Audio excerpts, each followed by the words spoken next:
नमस्कार, मैं पूजा जादव और आप देख रहे हैं द फैक्ट इंडिया। कांग्रेस नेता राहुल गांधी इन दिनों भारत जोड़ो न्याय यात्रा निकाल रहे हैं। यात्रा के जरिए मोदी सरकार को घेरने का काम भी कर रहे हैं, लेकिन इसका ज्यादा असर दिखाई नहीं दे रहा। राजनीतिक जानकारों का यह मानना है कि राहुल गांधी अपनी नादानी की वजह से सफल नहीं हो पा रहे। वो बयान कुछ ऐसे देते हैं कि जिससे लोग उनका मजाक बनाते हैं। हालांकि अब राहुल गांधी एक अच्छे राजनेता के रूप में उभरने का पूरा प्रयास कर रहे हैं।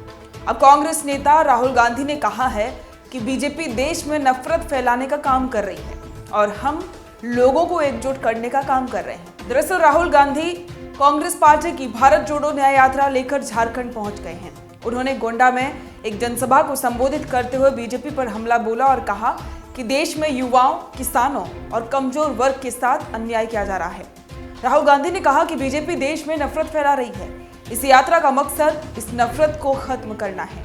हम इसके खिलाफ यहाँ यात्रा लेकर आए हैं। हम सभी को एकजुट करना चाहते हैं। राहुल ने कहा कि बीजेपी एक जाति को दूसरी जाति से लड़ा रही है, एक धर्म को दूसरे धर्म से लड़ा रही है। हम यहाँ पर सभी को एकजुट करने आए हैं। पूरे देश में गरीबों और कमजोर वर्गों के साथ अन्याय हो रहा है, युवाओं के साथ, किसानों के साथ अन्याय हो रहा है। ये देखो, जैसे ही हिंदुस्तान में अदानी नाम लिया जाता है तो लोगों को बात एक सेकंड में समझ आ जाती है।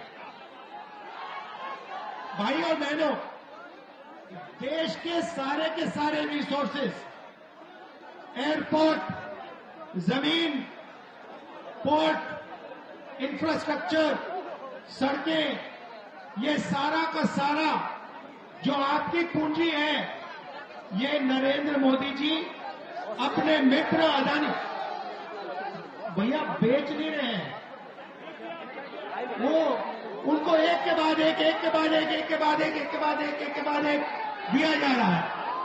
अडानी के मुद्दे पर सरकार को घेरते हुए राहुल गांधी ने कहा कि अगर भारत में अडानी का नाम लिया जाता है तो लोग कुछ सेकंड के भीतर ही समझ जाते हैं कि प्रधानमंत्री नरेंद्र मोदी उनके कैपिटल हैं। उन्होंने कहा कि हम लोग भूमि न्यायाधिकरण विधेयक लेकर आए। प्रधानमंत्री मोदी ने भूमि न्यायाधिकरण विधेयक रद्द कर दिया। सबके खिलाफ अन्याय हो रहा है। देश में अडानी को न्याय मिल रहा है और बाकी लोगों के साथ अन्याय हो रहा है। ये देखिए अडानी जी वाले लोग,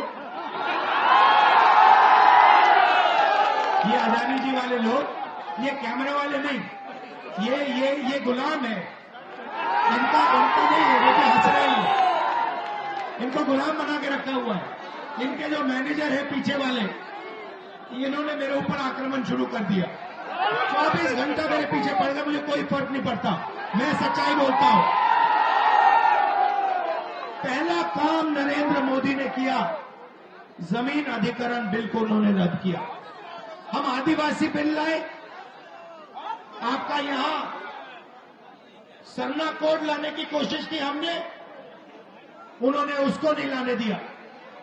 तो देखिए, सब लोगों के खिलाफ कहीं ना कहीं अन्याय हो रहा है। आप जानते हो हिंदुस्तान में आज न्याय किसके लिए किया जा रहा है? पूरी की पूरी न्याय जो हो रहा है, पता है किसके लिए हो रहा है? अदानी के लिए। अदानी के लिए न्याय किया जा रहा है और बाकी लोगों के लिए अन्याय किया जा रहा है। पूरा ढांचा एक व्यक्ति की मदद करने के लिए चलाया जा रहा है। राहुल गांधी की न्याय यात्रा 2 फरवरी को पहली बार झारखंड में दाखिल हुई। इस दौरान उन्होंने एक जनसभा को संबोधित करते हुए बीजेपी पर झारखंड सरकार को अस्थिर करने का भी आरोप लगाया। उन्होंने कहा कि बीजेपी ने भले ही ऐसा करने की कोशिश की, लेकिन इंडिया गठबंधन इसके खिलाफ खड़ा हुआ और सभी कोशिशों को नाकाम कर दिया। इस मौके पर झारखंड के नए मुख्यमंत्री चंपई सोरेन भी राहुल गांधी के साथ नजर आए। कांग्रेस नेता ने कहा कि भले ही बीजेपी के पास धन, बल और पैसा हो, लेकिन कांग्रेस इन चीजों से डरती नहीं है। हमारी लड़ाई जारी रहने वाली है। उन्होंने आरोप लगाया कि देश भर में बड़े पैमाने पर लोगों के साथ अन्याय किया जा रहा है। बढ़ती महंगाई और बेरोजगारी से लोग परेशान हो चुके हैं। राहुल गांधी के इस बयान पर आपकी राय हमें कमेंट करके जरूर बताएं। बने रहें द फैक्ट इंडिया के साथ। ताज़ा खबरों के लिए विजिट करें द फैक्ट इंडिया की वेबसाइट और डाउनलोड करें द फैक्ट इंडिया ऐप।